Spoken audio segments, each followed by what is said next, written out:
There we go. All right, we're live. It says we are live Great. on Facebook, so I'm gonna check. I know this is kind of probably not the most professional thing on earth, but I'm gonna check just to make sure that that is actually happening. That's the fun of being live. And it is. It's There we go. happening. So we're live. So we'll get started. I know people will filter in as we go. They'll come and go, and they'll be able to watch the recording of this after the fact. So welcome in everybody. Camera is way up here, so I'm looking at the screen because I'll have to look at it more than anything. But another Writer's Block live. Sorry, I'm talking through all this okra that I got brought, man. I've been just pigging out on okra here. But here with Trussville City Council elect Jim Miller, place four. Place four. Place four. It's okay. You're not the only person that couldn't remember what place I was running for. Man, it was a long campaign, and now that everybody's elected, I'm just like, okay, this was place this was place that. I'm trying to keep it straight. It's funny because when we did the first interview, and you're like, God, you got 6 months ahead of you. How's that going to go? And I was like, well, I guess we'll see. And we saw it was a long campaign. Yeah. Well, let's just start off with first, just kind of a quick, not our podcast length type deal, but just, now that you are elected, I'm sure most people got to know you throughout, obviously, but just give the quick rundown on your background, Sure. Who you are, that kind of thing. Sure. Jim Miller. I'm the newly elected city councilman for place 4. And for all of you that voted for me, I just want to say thanks. It's an honor of a lifetime to be selected for this position. And I'm going to work as hard at being your voice as I did at running to be your voice. I'll be out in the open, of course, all the time. And I'm going to try to do a lot of things different in the sense of coming to see you where you are instead of wanting y'all to come where we are, because that's what I believe leaders are. So just a little bit about me.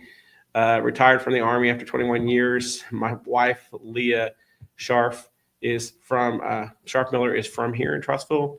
She grew up here, and our kids are going to be fourth generation Trussvillians.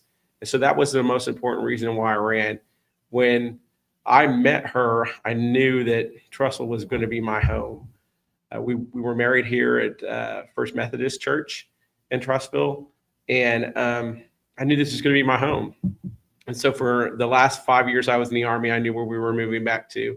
It just was a matter of when we were moving back here. And so in 2021, we moved back. And of course, all of our friends and family were here. And it was like moving home where my family was, even though this was my new family. So I like to say I married into Trussville. I did 26 years altogether. I did first 3 in the Air National Guard doing heating and air conditioning. And then I switched over to the Army National Guard for the remainder of my college years, and then commissioned as a second lieutenant in armor in December 2000, and actually took my first platoon. That's 2000. We're 25 years ago, on September 11th. So 25 years ago, come Thursday. So wow. And I did 2 tours to Iraq as an operations officer. And an operations officer is just basically the person that does all the planning. Your majority of job as an operation officer is to manage the operations of the entire unit. And so you have to know how to do everything logistics. You have to know how to do the planning for the logistics. You have to know how to do the planning for the tactics that you're going to put in place. And then I switched over after my second tour to Iraq to acquisitions, and acquisitions is one of those things that not a lot of people know about, but it's basically business. And so for the last 17 years of my career in the Army, I did business for the Army. We went out and we managed contracts for the Army. We wrote contracts. We negotiated for millions of dollars for the contracts. I worked my first 10 years in the Army with only soldiers, and my last 11 years was with actual civilians. So I know what it's like to work with government civilians. Having been in that environment, I understand really what they're going through, especially in a phase like this right after an election, because you don't know what's going to happen. You know what people promise, but you don't know what the reality is going to be. So I know what the kind of angst that's there. But also in acquisitions, we learn how to run programs. And those programs are, one of my programs was $60 million that I had to manage the budget for. So I'm not afraid of big numbers. I'm not afraid of budgets. And I also know what to do when somebody comes and takes that money from you, and you have to figure out how to keep the wheels moving and the program alive, even though you don't have the funding that you were projecting you were going to have before. So I think that's going to come in really handy in the next 4 years of really trying to figure our way through the sales tax reduction that we've had because of the SSUT, which we spoke ad nauseum for. And of course, people are on both sides of the issue. Should we have known? Should we not known? At this point, it doesn't really matter. At this point, going forward, we've got to figure out how we're going to navigate this new world. And so that's kind of my background. I grew up in Illinois, and my mom's from Louisiana. My dad's from Illinois. That's why we've moved to Illinois. And I love the South. I love being here. I like it. I like this type of weather right now that we're having because it's perfect weather. I thought this is what the weather was going to be like all through the winters until we moved here, and it was not like this. Sorely mistaken. Yeah. I've got 2 degrees, one in history, and one a master's degree in history. So we always have a really good banter there, back and forth. And I love the history of Trussville. I love the people, and that's going to play a big part. There's 3 things that'll play a big part in going forward for me in this new administration. And those 3 things we've talked about ad nauseum: faith, family, and freedom, right? Those are the 3 principles that I have. So if my priorities, if what is on my priority list isn't what's on the priority list as they come forward, I will always address everything based on those 3 principles: faith, family, and freedom. Okay. And I'll just go ahead and say before we move on to another question, if those watching tonight, if you have a question for Jim or anything, just put it in the chat wherever you're watching this. I imagine most people probably consume this on Facebook, but it's also live right now on Twitter. I can't call it X. I've called it Twitter since 2009. So I don't understand the X thing. Yeah, it's on Twitter. I'm at Gary A. Lloyd there. It's also on my YouTube page, Gary Lloyd Author. So we're live in all 3 places. So wherever you're at, I can see comments. If y'all have a question, anything like that, put it in the chat on whatever app you're on, and we'll ask it as we go. But the beauty of these things, Gary, is that, and what I've learned doing my live events is that you get a lot of the viewership is afterwards, right? It's not during the live event. And so, I also want to encourage you guys to go in if there's questions that you want to answer as you're watching this after it was live, and just post them in the comments. I always go through all the comments and read through the comments all the way from the week of when we actually do that, so I can answer the questions. And if there's anything you want to reach out to me personally and ask me, my number is 205-852-4179. Number again is 205-852-4179, or you can jump on my Facebook and DM me, and I'll answer any questions you have. You're going to get a lot of calls about an extended warranty on your car now. That's fine. It all goes to the voicemail. Just Trussville specific. What committees, boards, where's your involvement been since you've been in Trussville prior to being the Veterans elected? Committee? In fact, the night that I won re-election, the first thing I did was sit down and write my resignation letter to the Veterans Committee, because you can't be on both the Veterans Committee and a city councilman. So I wrote out my letter of resignation and sent it to our president, which is Rob Langford. Yeah. So he got that. It was very, very bittersweet moment because I had to resign from that board, but sweet because I'll be able to represent it in another way on the council. Absolutely.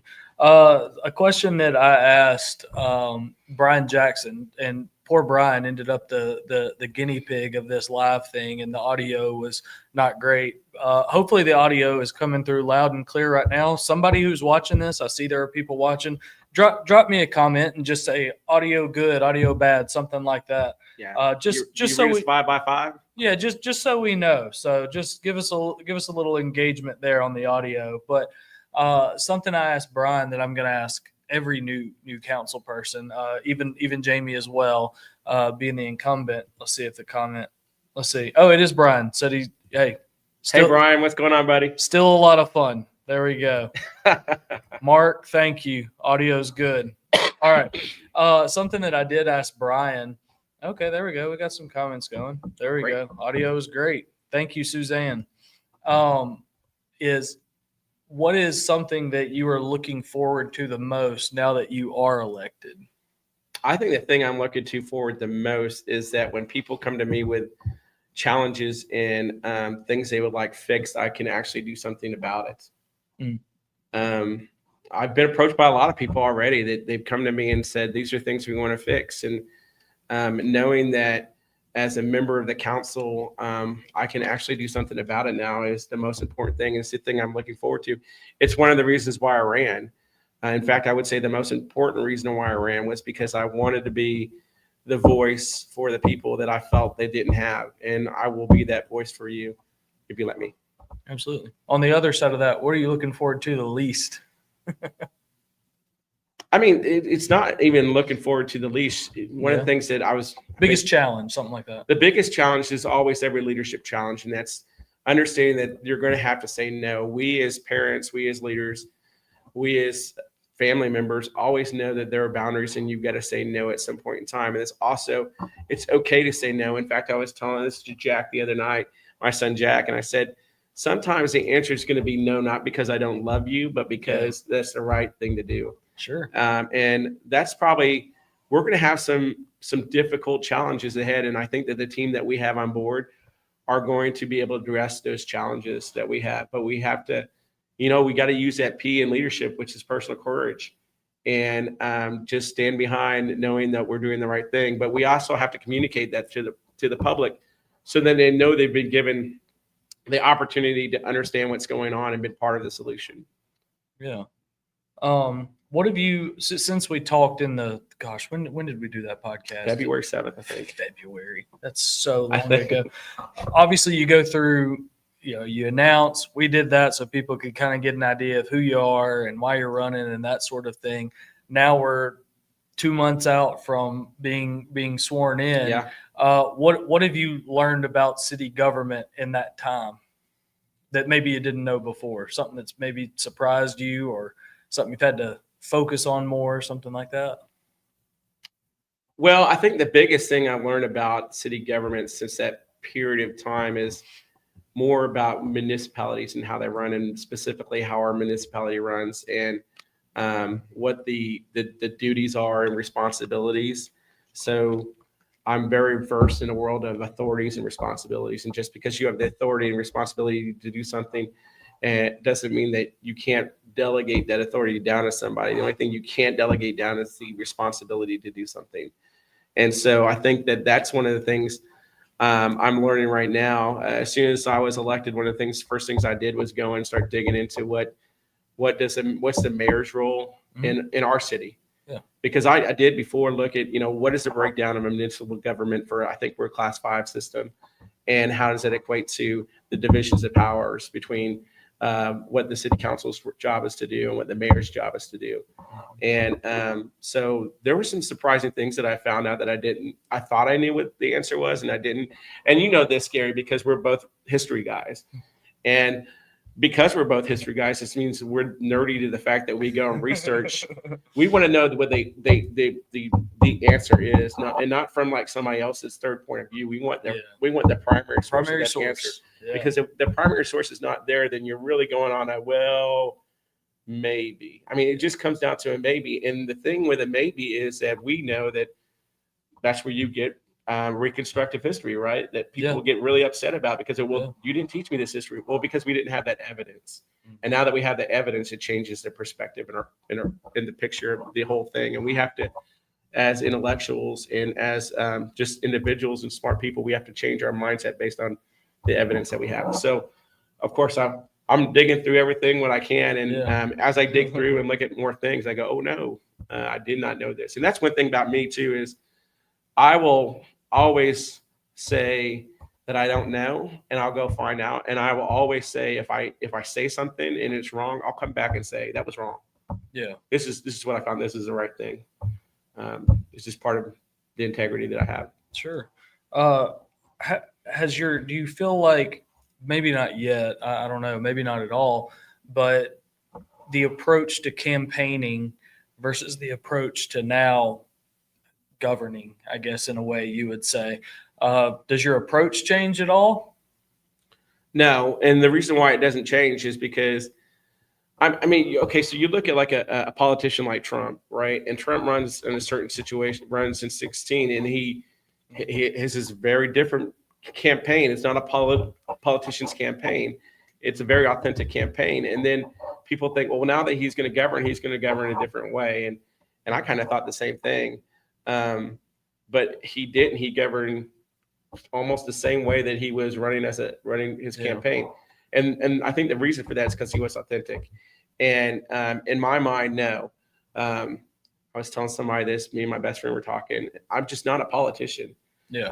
10 and 20 years ago, I was a politician, and I would say the right thing to get people on my side. And I learned over time that the best way to approach everything is through the truth. Yeah. And only the truth.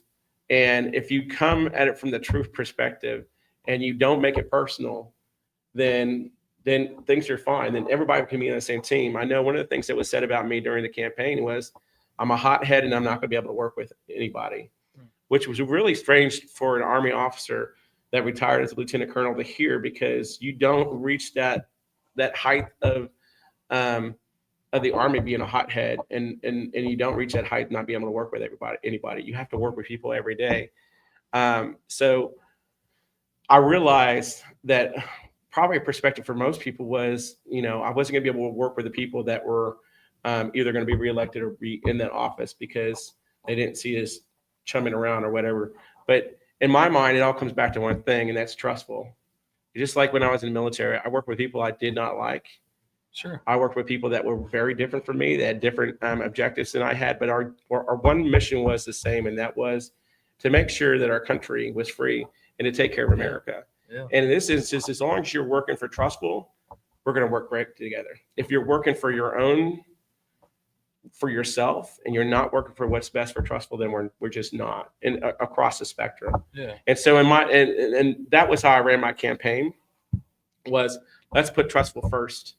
And that's how I'm going to govern as a city councilman is, how does it affect my neighbors' quality of life? And how does it affect the business owners that live in here that have called Trussville home, some for many, many years? Yeah. How do we make things a good place for them? And it really all comes back to faith, family, and freedom, because that's the root of everything and every decision I make. And government's the same way, I think. And I had it was funny. The last weekend we were running, I was out putting door hangers on.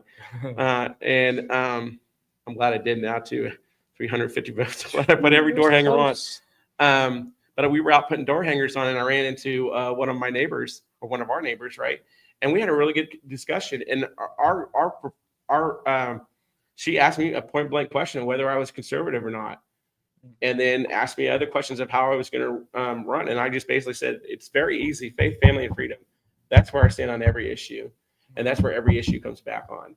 Yeah. And so if that's not who you need or who you want, then I'm not your guy. Sure. I'm a guy that's always going to look to my principles above everything else and vote that way. And the most important thing to me will always be Trussville first, putting Trussville first, putting my neighbors first, putting my family first, and putting our business owners first. Yeah.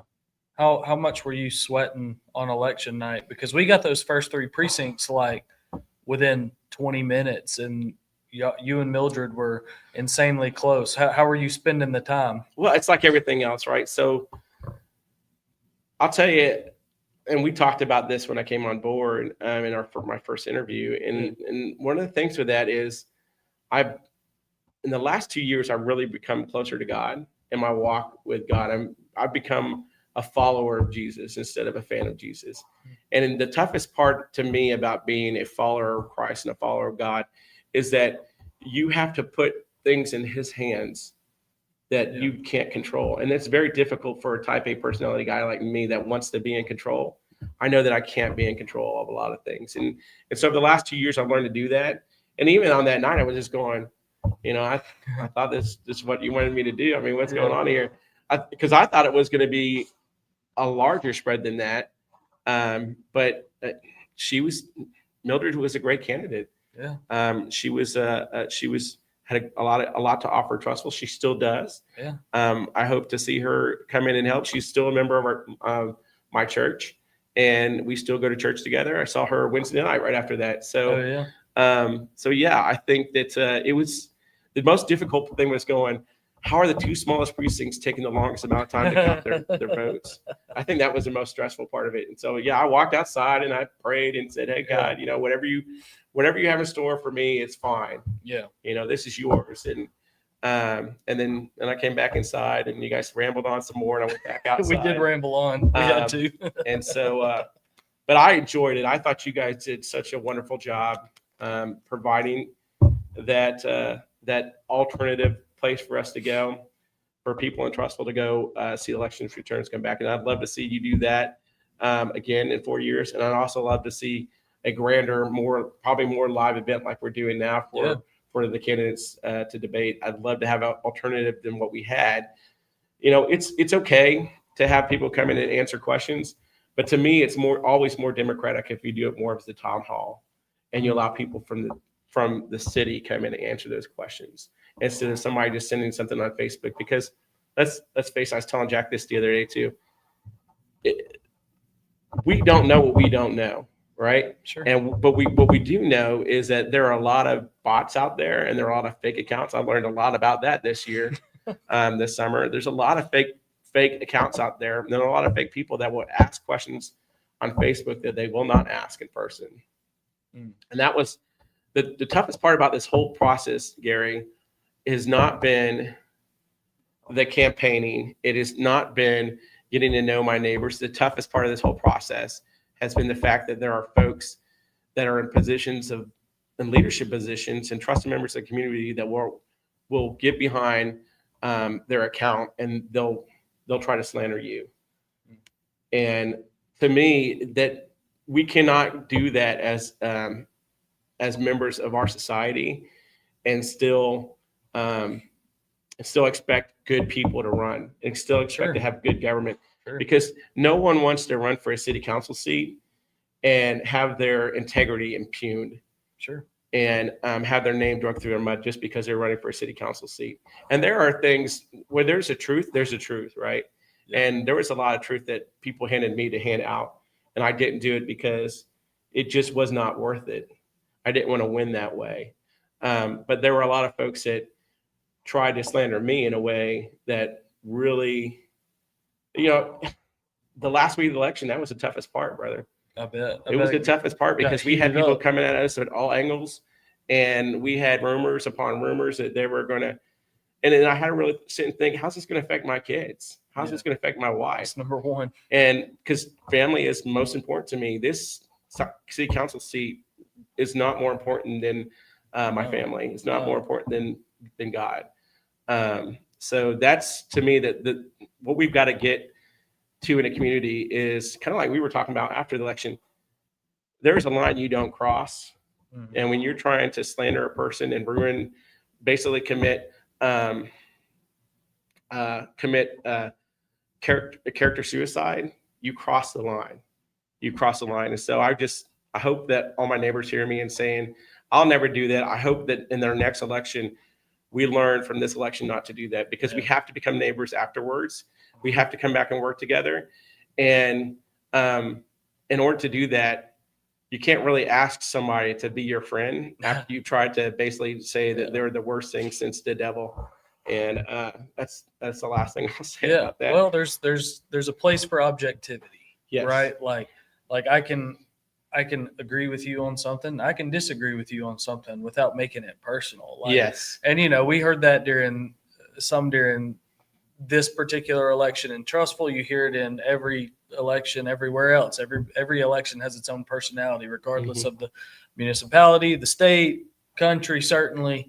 But that's how we tried to handle it. Is like, I've said this too much, and then I'll move on from it. But the best compliment I got from our mayoral forum was someone commented and just said, after watching that, it was like 3 hours long. Yeah. But I mean, hey, that's what a podcast is, Yeah. But you broke it up. That was a good thing when you broke it up, though. Yeah, we had to break that thing up. But it was a lady just said, I watched all 3 hours and I don't know who you're voting for. And I said, Perfect. And I said, exactly.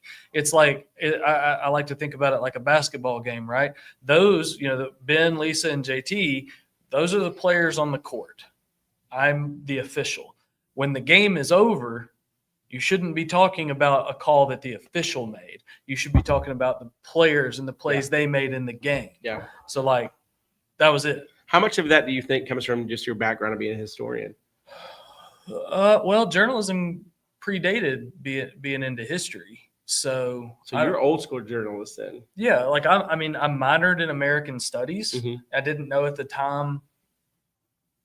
I knew a lot of my friends were minoring in political science and stuff, and I was just like, I ain't doing that. I have zero desire. But I chose American studies mainly because there was a class I could take on the history of baseball. So why not? That's my minor. And so I've realized more in the last few years how much togetherness those have with each other, and really how important it is. There certainly there were things during this election, I guess you would say, that a particular candidate, whether it be mayor or any of y'all running for council, said or did that I didn't agree with. But I'm not, because I'm trying to do this, it doesn't have, my opinion in it doesn't have a place in this platform. Yeah. This is to ask questions, try to get to some truth, and not insert myself as, I didn't want to be the arbiter of the information. I just wanted to be the question asker, and whatever someone decides to say, that's the answer you want to go with. Mm-hmm. Then I'll just pull the Regis Philbin. Is that your final answer? And then we'll move on. Yeah. That's the key. That's a big key there. I don't know another way than to be objective. I don't either. I've tried to find other ways. Being objective creates drama, and I don't need no more of that in my life. No, I've had enough drama in my life. I don't need any more. I'm sure I'm going to get some, but you're going to get some. I try to avoid drama. I try to just come from a perspective, place of truth, and search for the truth, and go from there. Yeah.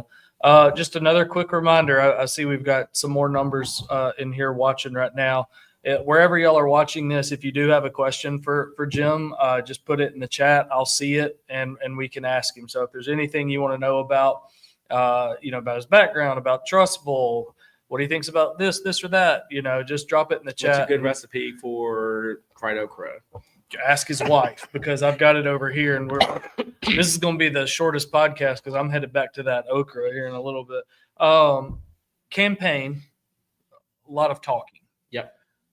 Now that you're elected, does it shift to a lot of listening, a lot of being a sponge? How do you kind of see that transition? Well, I'll deal with the transition pretty much the same way I've dealt with every transition when I take a leadership position, and that's, I always take the first 90 days to find out what's going on. Okay. Especially in this case, because in this case, there was a lot of information that I didn't have access to because I wasn't on the city council. Right. And so in order to get access to the information, I had to pay for that access. That's something I would like to change when I'm on city council. And so, especially for folks that are running, you can't sit here and say that you don't have all the information when you're not giving them any information, or you're making them pay for it. And so a lot of the stuff that I got, I had to come from, I had to go look up, I had to ask people. I asked Leadership Trussville for their syllabus, and I was told, we're not giving you the syllabus, it's close hold, which is really telling to me that Leadership Trussville, the premier leadership school for the city of Trussville, I can't get the syllabus for that. But if I went and looked at the Ranger School, which is an Army school, the premier leadership school in the Army, I can get the syllabus for that. One's national security, one is not national security. But at any point in matter. Why'd you want the syllabus? I'm just curious. I wanted to see what they learn, what they're learning. Yeah. Okay. I think it's important to know so that I come with the facts. I'm a come with the facts guy. I'm not come with hey, here's my blender. on what here's my bloviating on what it is. Sure. I want to come from a position with facts, because when you start with a position of facts, you gain more trust from people. And when you come from a position of facts, you have credibility. And that is what I want to always be, is credible person. Yeah. When I tell somebody something. And so I wanted the facts. That's why I asked for it. But I was told I couldn't get that. So I guess you'll potentially get to go through Leadership Trussville now, being on the council, right? No, I'm not going through Leadership Trussville. No? Okay. No. I didn't know how they did it. Like, I've presented to them. I've never gone through it, but I've done the history stuff. I applied for Leadership Trussville and was told that I didn't fit the demographics they were looking for that class. So that's the last time I'll apply for Leadership Trussville. I figure like this right now, being a city councilman, that's Leadership Trussville. That'll give me all the experience I need to be a leader of Trussville. I got you. So going back to what you were saying, yes, so I'll sit for the first 90 days, and I'm going to absorb all I can from all the leaders that we have. Just because I'm not on a committee doesn't mean, just because I'm not the liaison for a committee doesn't mean I'm not going to be involved in those parts of government, especially the important parts like the budget. That's the most important part right now, because we're going to have to say no to folks. We're going to have to say, we're going to have to come up with ideas to make sure we can provide the same services that we had with less funding than we've got. And I know that that's possible because I looked at the budget and I've analyzed the budget, and I know there's a lot of things we can do based on my background as an acquisition officer to make it happen. We just have to be willing to do those things. And I'll propose those things. But the first 90 days is really going to be sitting back, listening to what's going on. There are some things I'm not going to sit back and wait for. There are some things out the gate that I'm going to propose. There are ordinances. I've been looking at ordinances for 4 years. There are ordinances we don't need anymore. There are ordinances that don't make sense. Like, do you know you can't shoot a pellet rifle or a BB gun in the city of Trussville? Okay. Be nice to have a pellet gun or BB gun when we have all these coyotes running around, right? But you can't do that. If you shoot a pellet gun or a BB gun, you're going to go to jail on a misdemeanor because it's against the ordinances. So there's a lot of things I think we need to tie up in the ordinances.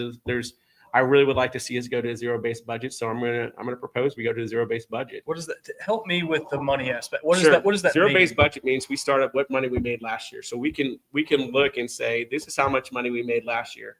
And we can make all of our budget decisions based on what we made last year. We can have projected just means that's what you think you're going to get to. That doesn't mean that's what you're going to get to. That just drives me nuts with government because I've never seen a projected budget work out. Never. In any aspect. A zero-based budget is the best budget because you go with what you know with concrete, and we know what we made last year and we spent last year. So we start from there, and then we go through the priorities. And the priorities in this case will always be our essential services we have to provide to our citizens. Then we step down from there. Once we get down from there, then we go to the other things. And then once we run out of money from dollars to put dollars places, then you just come up with your wish list. And so that when you do go to a surplus, if you have a surplus at the end of the year, then you can take that money and spend that money on those things that you wanted to do. You can do those projects at that point. But you don't go to wait till the end of the year to find out you don't have any money. And that's how you get to a really easy balanced budget. Zero-based budgeting will always bring you to a balanced budget every year. Are you aware of any other cities that are doing that? No, I'm not aware of any other cities that are doing that. I don't pay attention enough to know. For me, I'm a leader, right? And so I don't try to compare myself to other folks. And I think another city council person said this just recently. We need to stop comparing ourselves with other folks. We need to be Trussville, and we need to do things that Trussville does.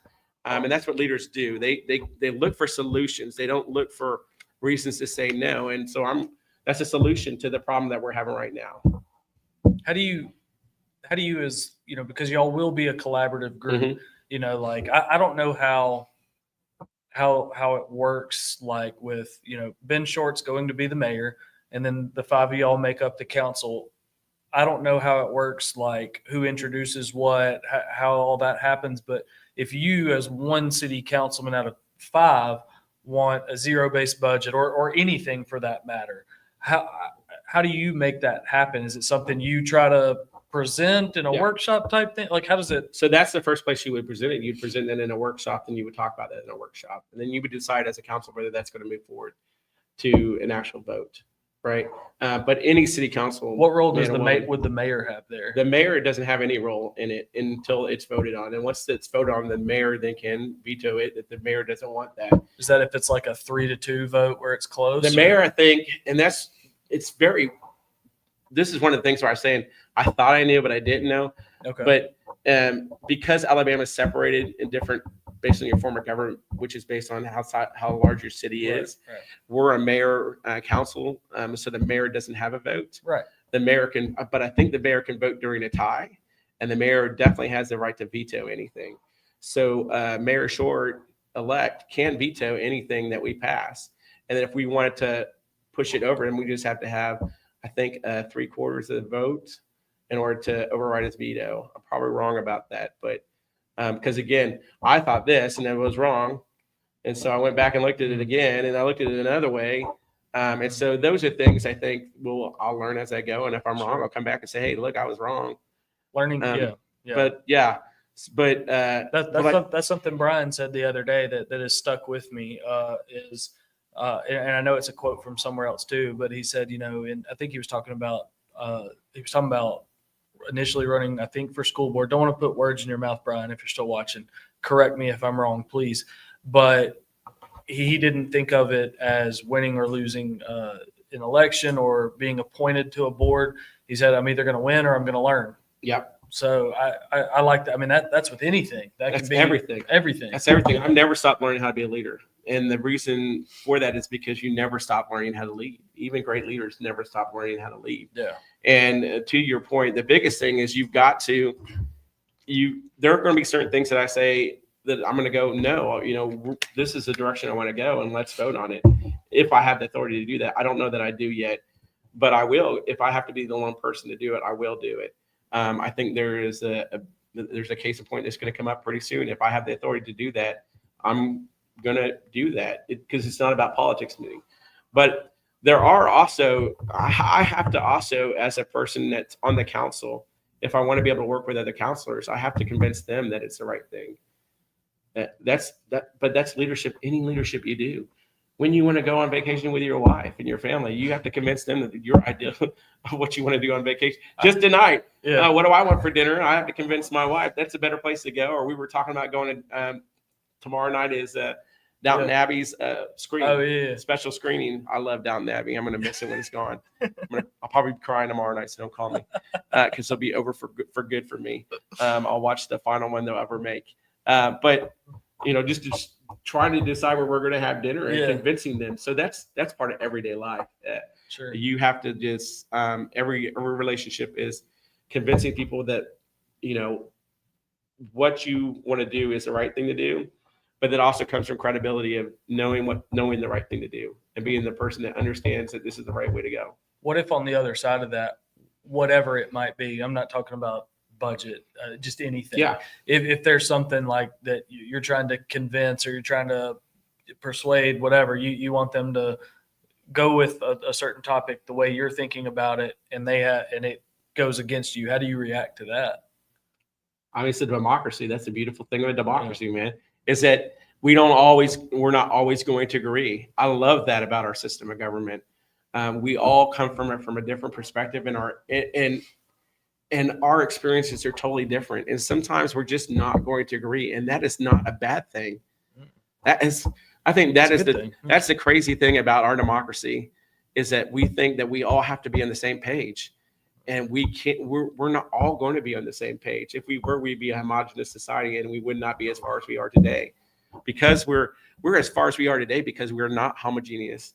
Because we all come from a different perspective, a different background. Just like we were talking about your friend who speaks German, right? And he's here. That brings a different perspective to his podcast than somebody else's podcast. I mean, that's the reason why we have different flavors of ice cream. So we're all not going to agree, and that's okay. It's making sure that it doesn't become personal. It's always professional. It's always sitting there saying, I'm still going to love you, whether we agree with one another or not. As long as you don't make it personal, I'm okay. When you make it personal, it just, to me, because for me, Gary, again, I always go back to the truth is the strongest argument. Yeah. And Yeah. there's no such thing as my truth or your truth. There's the The truth. truth. Yeah. That's it. That's the truth. Yeah. And so I hate when people say my truth. It bugs me. It bugs me because the truth is, like Tom or John Adams said, facts are stubborn things. No matter what we want to have happen, no matter how we feel about something, the facts are still the facts. They're not going to change just because we want them to change. Yeah. Let's move to a different topic. Another one of the big ones. Obviously, like last year, I forget when that was, but the property tax, the folks voted it down. So school's in a bit of a pinch, trying to get a fourth elementary school. What are your thoughts on how that happens and what the city's role is in that moving forward? Well, I find this is my favorite topic and one of my favorite topics, because I find that when you're talking to people on this topic, for or against, or they will always, and we have a prominent member of our community that does this, they will change how much involvement we should be, or a council person should be, or the council itself should be, based on what they're trying to promote. And so the only thing I can say with that is there's a lot of stuff, again, with the school board that I don't know. And so I don't know what I don't know yet. And so that's going to be conversations where I go to some school board meetings. I sit down with some school board officials and talk to them. I sit down with the school board president and talk to him. I talk to the superintendent. I've already talked to the superintendent while I was running. And so there's a conversation. I'm going to have another conversation with him because I'm going to give half my salary to the teachers, and I got to find a way that I can do that. Right. Because you got to start at the top. He's a person that runs our schools. And so for me, I can't just go walk into school and give a teacher, $100 or whatever. Yeah. I've got to go through the proper chain of command to do that. And so I'll have some more conversations with him, and I want to understand where we're coming from. How we're spending the money is a big thing to me as a citizen, because as you know, as a member of the council, the only thing I have within realms of the school board or the school's concern is the ability to put somebody in the school board. Right. And to me, that is the first thing I want to focus on, is getting an appointment process in place that is codified. It's not a committee. It's when you go on our website, there's a school board board, or school board selection board. It's there. The rules of the road are there. Everybody knows what they're going to come in for. Everybody knows what they're going to do. And so it's very transparent of how we're going to make that selection. The only thing that's not transparent is that person that's sitting behind the lectern at the end of the day, the dais at the end of the day, and deciding how they're going to vote. That's the only thing that's not going to be transparent until they vote, or the reason why they voted that way. Sure. So, but the rest of the process should be, and that's the only way that I think that we can affect that from a city council perspective. From a city leader perspective, that's a different angle, because as a citizen, my kids go to Cahaba. They will for the next. Sure. They go to Cahaba now. They will go to Trussville City Schools until they graduate. Yeah, because they're great schools, and I believe in public education.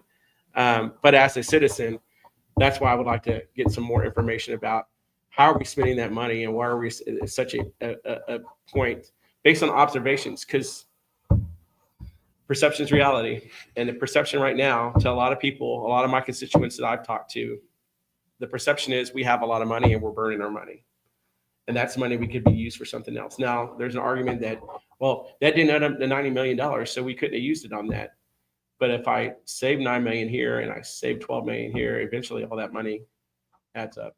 Mm. And of course, my perspective on the direction I wanted to go was not well received. The direction of what? I mean, my direction was that we stop focusing on an elementary school, and focus on building a middle school that will accommodate the next 10 years of students that are going to come into Trussville. Okay. And then on top of that, then we take the middle school we have right now and turn that into an elementary school. And you'll find that is cheaper than going the other way around, because eventually we're going to have to build a middle school. We just are. Our middle school is not large enough to take on the influx that we have. Even if we go and we put, we do this, or we renovate here, and we put some things on it, it's just not large enough to handle the load of folks who are coming in, based on if the trend remains the same. If the trend remains the same, which is about 2 to 3% of new children in the school system every year, Okay. then we'll do. And the last thing I'll say on that, with where we can affect it as city council members and the mayor, is we can affect it by ensuring that every time we vote on a new home development, we use my favorite math formula, which is one house equals 2 cars and 2 kids. And that's all we have to do. That's the bare minimum, right? I mean, we know people have more than two cars and 2 kids. I mean, you just drive in Tutwiler, you'll see a lot of people with more than 2 cars, you know? And so if we approach every new redevelopment proposal going forward with that math, then I think we'll solve a lot of the problems we have. Just to project kind of an average of that kind of thing. Mm-hmm. If we look at it and say, for example, Service Road, which right now it used to take 20 minutes to get through the red light at Service Road. Now you have to leave 40 minutes from Martin Wilson Road just to get to Payne. You got to leave 40 minutes ahead of when you had to leave a year ago. And we think that's going to get better when we do Service Road project. No, I don't think so. So that's the things that we got to think about as leaders is, okay, yeah, we spend the money on the land, but is that the best use of the resources going forward? Do we find a way to come up with the resources so that we fill that hole, so we don't compound the situation or compound the bad decision? And whether it was a bad decision to purchase that piece of land, I think the jury's out on that. I think that people have already decided on both sides of that issue. The service road land. Yeah, the service road land. It's just now, what are we going to do with that piece of property? Yeah. Well, because it's like long term, depending on what goes there. I don't know. I can't remember if there's Tapestry Village, and I think the numbers go all over a certain the place. Number of homes and that kind of thing. Yeah, I think right now we're at 185 homes. Well, it's like they play. I guess like the long game maybe helps in that you talk about property taxes and all those sorts of things, and that area, if apartments had gone there, you were going to end up with those kids would have probably been zoned for Clay. Yeah. That's already overcrowded. Mm-hmm. How are you going to deal with, Trussville now has fire station number 4 that's a couple football throws away. Yeah. But that not being city of Trussville, now you're straining Center Point, and but you also it was going to be a mess. But you also have, I believe that with the surrounding cities, we have an agreement to where we mutual support agreement with them. So if they can't get there, we can get there the fastest like a fire. We're going to go mutually support them if we have the resources to support them. If we have the resources. So if you look at just over the hill, just not even a mile from there, they're building apartment complexes in Grayson Valley. So are we going to go buy up all that land too before they bought that? Is it unincorporated Jefferson County? I don't know, but we can't just keep going and buying all this land, and because we want to stop people from coming in and we can't afford the land. We've got to at some point start to do some strategic thinking, which is the thing I'm most excited about. And I've talked to both Brian Jackson and Ben Horton, and even the mayor-elect on this. The plan is the most important thing I think that this city council can do, is sit down and come up with an actual comprehensive plan that puts us in a trajectory of the next, 2040, next, what's that? 15 years. Yeah, we're both history. With this math thing. Quickest math I've ever done. Next 15 years, maybe we go up to 2030, right? Or 2045 or 2050, right? But we take that vision that we have and we start turning that into an actual plan that ties it into steps that we're going to incorporate, so that when a builder comes to us and says, I'd really like to build in a Husky Parkway, we can sit back and say, I know you do, but that land is A1, and our plan in the future is to use that for this, not to use that for this. Right. So you've got more of a long range planning. You have to have a long range plan. Yeah. And I've done that too as an acquisition officer. We had to sit down and do what's called an acquisition program plan, where we sit down and we look at 20 years of developing the weapon system and how we're going to spend money and the gates we have to meet in order to put that weapon system in the hands of our soldiers. Yeah, that's what I would like to see, is people think about Trussville, any city, but in my case, living in Trussville is, I hate when any election or any new person, whatever, and I'm not saying this is because nobody has said this, but just generally like, oh, these are my plans the next 4 years. I care about how you want to set it up beyond your time. If you don't run again or you get beat, whatever, like I want to see you thinking about 20, 30, 40 years down the road. You know what I mean? Like I might not run in 4 years. I might be so fed up with it I don't want to run again. I might, something might happen to me in the next 4 years. I want to make my impact now. Sure. I'm going to run just as hard as I did during that campaign for the next 4 years, because that's the impact. That's the only time I know I'll have the impact I will have. And so I'm not looking forward to what do we do? What am I going to do in 4 years? I'm not going to sit here and say, hey, I know I said I was going to do this, but you give me 4 more years and I'm going to do that. Right. That's a politician's answer. I'm not a politician. Yeah. I'm going to say we try to accomplish this in this 4 years. These are the reasons why we weren't able to accomplish it. If I go forward and do 4 more years, we will, but I won't do that from a place of zero. I won't start from a place of zero and said I didn't do anything about it then, so expect me to do something about it now. We will have at least tried to do it and not been able to accomplish it, and tried more than once. Yeah, that's something Brian said too when we talked on here last week was, knowing that oftentimes the wheels of the government are slow, and he works, his day job type stuff is he used the phrase, he works with like a sense of urgency. Mm-hmm. And making sure that the plan is right. Yeah. Like there's a reason, like we said this the other night too, there's a reason that it's called planning and zoning and not zoning and planning. Mm-hmm. Is making sure that you've got the right plan in place and then just going after it. Yeah, exactly, that's the key. Let's see, we got a comment. Okay, I'm gonna leave that one alone. I don't know when you do that, because I went back and watched the whole thing and with the comments, and you can tell when you were like, I'm gonna leave that one alone. Yeah, I'm gonna leave that one alone. Well, that was often Jesse Odell, who likes to have fun, but it wasn't Jesse. It was a buddy of mine. But we don't have tablecloths in here, so is it noisy? Apparently the tapping is. Oh, I'll stop tapping. Thank you for letting us know. We've both done it. Okay. While I think of something else, if there is any, if anybody watching has questions, please type it in the comments, and anything that's been said tonight, anything that maybe we've left out, anything you want to know, just type it in here and I'll be able to see it, and we can ask it. So I'll give that a couple minutes. If not, we'll wrap the thing up. But while we wait on that, the decision to give, was it half of, because it's not like, y'all aren't, this isn't a full-time job. No, but you're not making a zillion dollars, but what went into the decision to give? I don't even know what it is. Is it monthly you're going to give monthly. something So to the first year monthly, I will take half of my salary that I make monthly, and I will split it between all 5 schools. So a teacher from all 5 schools will get a portion of half of my salary in order to utilize in their classroom. Okay. And the reason why, the thought process that went into that was, I love education and I know how important it is I would not be here if it weren't for public education at all. And the folks that invested in me, I wanted to invest in them. And I just feel like there are a lot of ways that you can give, but a lot of times there's so much administration that sucks up the marrow of those things.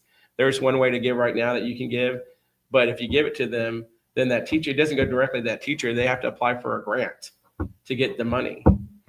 And I'm sure if people knew that they had to apply for a grant to get the money, they'd be go, well, is there a different way we can get the money to that more directly to the teacher? And so that's the whole point for this is, I know because we have kids in Cahaba, and I have, sorry, I'm tapping on the table again.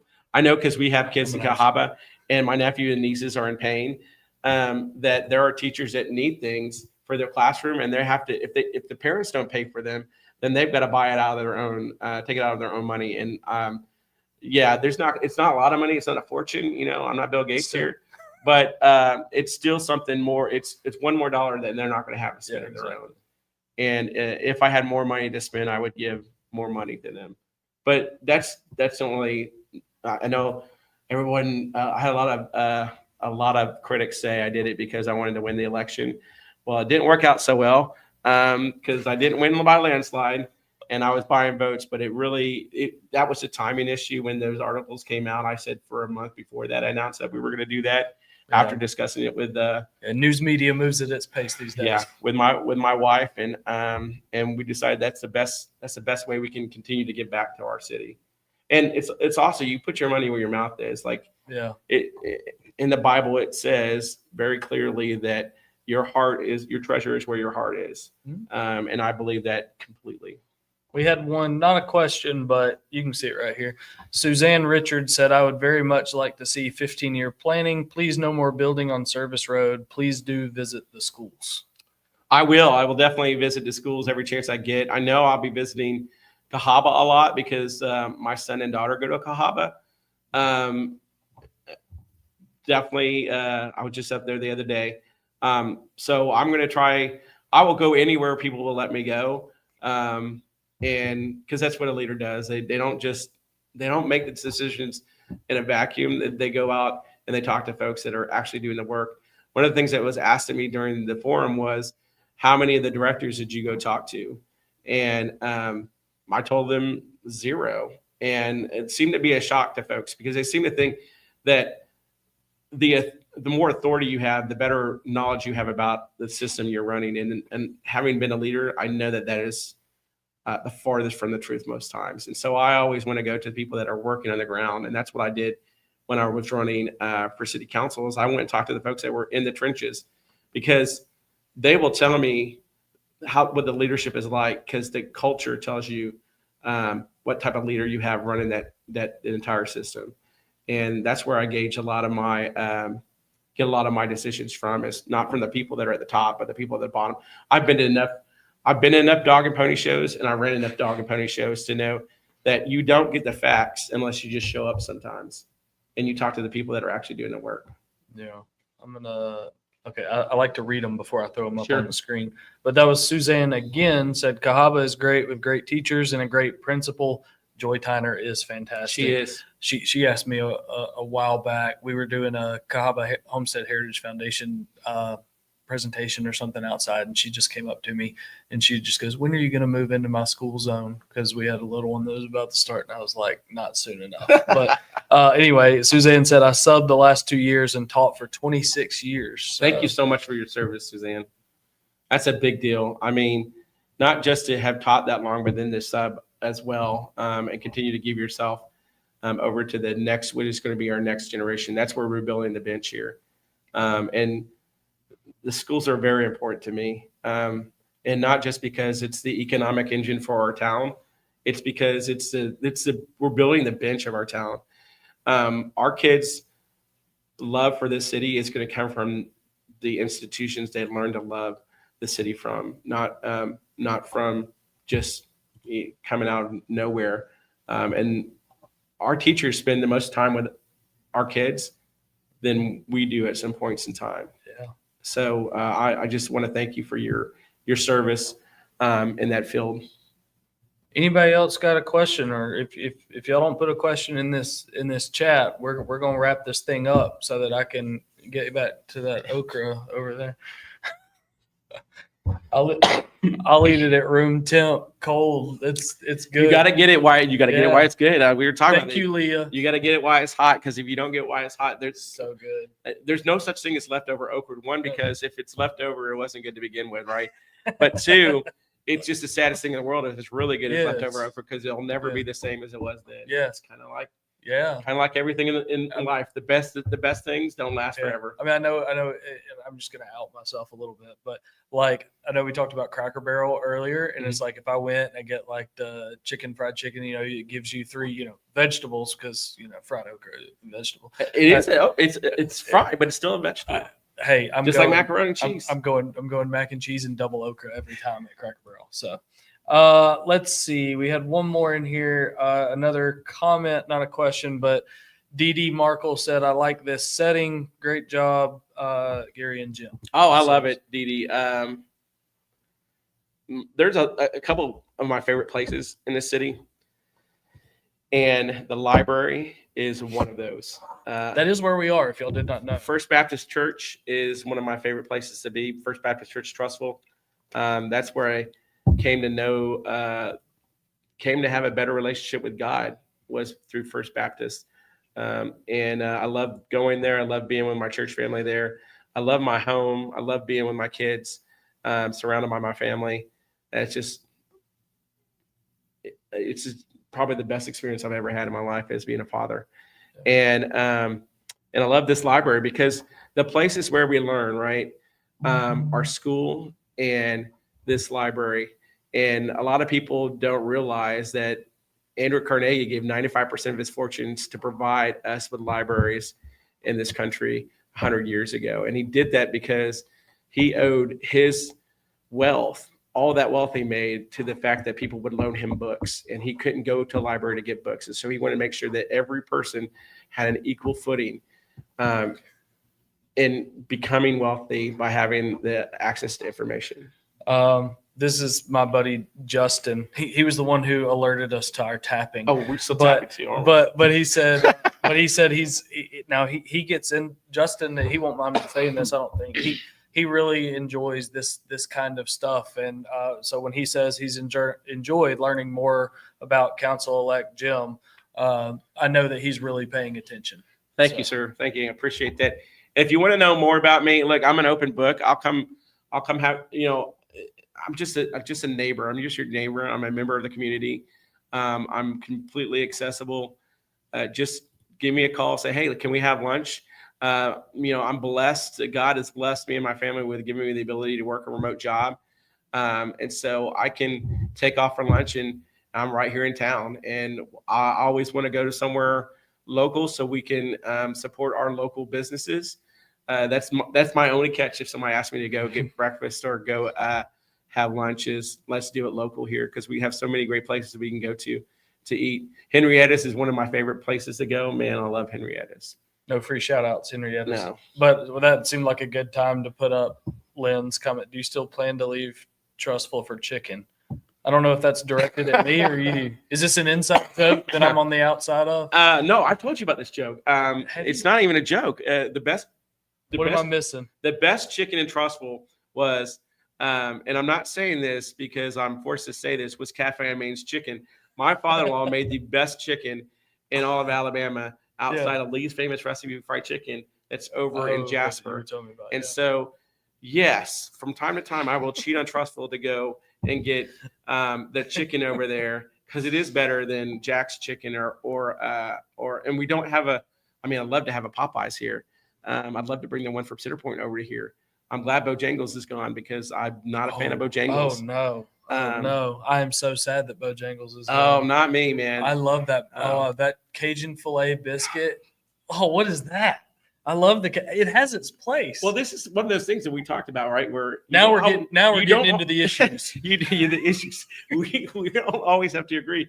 My wife doesn't agree that Lee's Famous Recipe is the best fried chicken, but I'll tell you that was one of the things that pushed me over edge to marry my wife. Was, hey, I'll always get Lee's Famous Recipe fried chicken because it's just over at Jasper. You know whose chicken I actually like the most in Trussville? Who's? Moe's Barbecue. Really? Yeah. They have fried chicken? Yeah. I did not know that. Oh, I have a reason to go to Moe's Barbecue. No free shout outs, Moe's Barbecue. You know what I found though? Rodney Scott's is really good too. If you go to Jack's and get their new chicken wings that they do in buffalo sauce, that's a lot like their competitor down the road there by I-59 or by 459 and 59. I don't know who I'm thinking of. Starts with H. Have an owl logo. Oh. I used to call in. They have the best shrimp. So I used to call in to go pick stuff up there, but it just become too expensive. Yeah. It's like ordering a kidney. I sit there and go, $2 for a week. Always like $2 for a week. I always said, and once you get married, you can't go to that place anymore. Nope. But you can't take takeout. I haven't been there since I was like 17. But I always liked their curly fries or whatever they had. Really? I always loved those. Everybody loves those curly fries. I never did like those curly fries. We had one in Germany, and if you wanted to, that was the only place outside on the economy when I lived in Germany that you could go to that was an American restaurant there. Of course it was. And you had to drive all the way over across this mountain to go. And And I truly only went for the wings. I know that there's been Truly. Comments in there that I went for more than the wings. There's the wings not. are, Maybe they don't know what we're the talking wings about. are fantastic when they're done right? Yeah. And the shrimp is even better. Their butterfly shrimp is awesome. But Jack's is giving them a run for their money because it's cheaper and it tastes a lot. It tastes almost better than that. Wow. So I'm coming back on the Jack's wings now. Dee Dee chimed back in and said Moe's catfish is the best. It is. Moe's catfish is really, really good. This is now a food podcast. And you know what? Leah likes Dee Dee. Leah likes their shrimp po' boy. But I'll tell you what, Leah loves shrimp po' boys. Everywhere we go, if they have a shrimp po' boy on the menu, she's getting the shrimp po' boy. I'm not a big fan because it always seems to me to be more lettuce than there is meat. And so that's why it's called a po' boy. But I had the first time I had a po' boy in the longest time was at Henrietta's. And I went back and told him that was the best po' boy I've ever had in my life. No free shout outs, No free shout outs to Henrietta's. Justin just ate dinner and now he's hungry. Yeah. 300 Rabbits got great sandwiches too, but True. Man, Henrietta's is we start talking about food and now everybody's commenting. They're great. Yeah. We're talking about budgets and where's the elementary school going to go for our kids and all this stuff. And Faith Family Food Freedom Food. There you go. The alliteration knows no bounds. So, all right. Well, we haven't gotten any serious questions. Those are very serious questions. Well, where do you go for fried chicken in Trussville? But so hey, best. And see, the other thing too is I will cheat on Trussville until we get what you call it, the palace back up and running. Best egg rolls in town are in Moody. Which place? L&L Asian has the best egg rolls in town. We used to live in the neighborhood behind that place. I'm glad I would be this big. They are, and this camera wouldn't hold. No, and they're not overpriced either. They're not overpriced. It's very reasonable prices over there on Movie. Dee Dee is correct, and I think we're probably going to wrap on this. Food is the one thing that always brings people together, and it's very true. And I will say that there will be some of that. I'm going to dangle the carrot a little bit. Our Trussville Historical Society is about to put out its second cookbook. We did one. Oh, nice. I say we. I was not a part of the Historical Society in 2020. So that group in 2020 put out a cookbook. Now we've got another one that's about to come out. We might get copies later this month, maybe October. We'll see. But I wrote a little paragraph because I'm currently the president of the group. So I wrote a little intro type paragraph in there. And what Dee Dee said right there, that food is the one thing that always brings people together, is pretty much the theme of what I wrote. So a Krispy Kreme would fit in the Bojangles lot. And so would that Hot Now sign. But here, I'll tell you also, that Bojangles lot that I didn't realize is not a part of Trussville. That's part of Birmingham. That whole area gets we don't even get the taxes for that. That area gets so wacky through there. But anyway. It get wacky when you go into the research of why it's wacky. It makes a lot of sense why it's all squiggly lines. I broke Leo down yesterday. I have a map of Trussville, and I said, you see all these white spaces? Yeah. You see how it's not contiguous? We got to work on that. Well, if you get a Krispy Kreme in that building, maybe you can annex it in. So we're going to wrap this thing, and I will say, when y'all get sworn in, it should be. I think it's the 6th of November, right? I think it's the 3rd. 3rd? I think. We'll confirm, but I'm pretty sure it's November 3rd at 6 p.m. that first Monday. I think at the Trussville Civic Center. Yeah, it's gonna be at the Trussville Civic Center for sure. So they have more people can come. So y'all will become official that night, and then it will be very, very, very real. Yes, and like they told me when I commissioned as an officer, you are now part of the day. Yes, you are not you. You're now part of the they. They made us do it. Yeah, exactly. Thank you, everybody, for tuning in. I appreciate it so much. Absolutely. Thank you, Gary, for doing this. Thank you for being a part of it. We'll do another one of these soon. I believe next week. I don't want to say the date yet offhand, but I think it's maybe later next week, and should be. You know what? I will just say it. It should be, because we're kind of alternating in a way based on schedules, but should be with.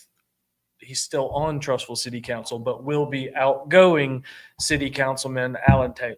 Oh, that'd be a great one. Yeah. So Alan should be on next week. We'll be so I'll be posting about the date and time of that live. So, make sure you all do all the things that everyone says at the end of this. Do the like, do the subscribe, do the share, invite your friends, like the pages, and comment. comment. If you We need all the engagement. if you're watching this afterwards, please comment. I know Gary goes back and reads the comments. I go back and read the comments Begrudgingly. I never begrudgingly go back and read it, even the silly ones. I like to post and ghost. I'm a post and ghost kind of guy. Yeah. So please put any questions you have there, and we'll answer those questions. Absolutely. All right. Well, y'all do all those things, and we'll be back with another one of these, the Writer's Block Live soon. So thank you again, Jim. And we're going to sign off. So good night, everybody. Good night.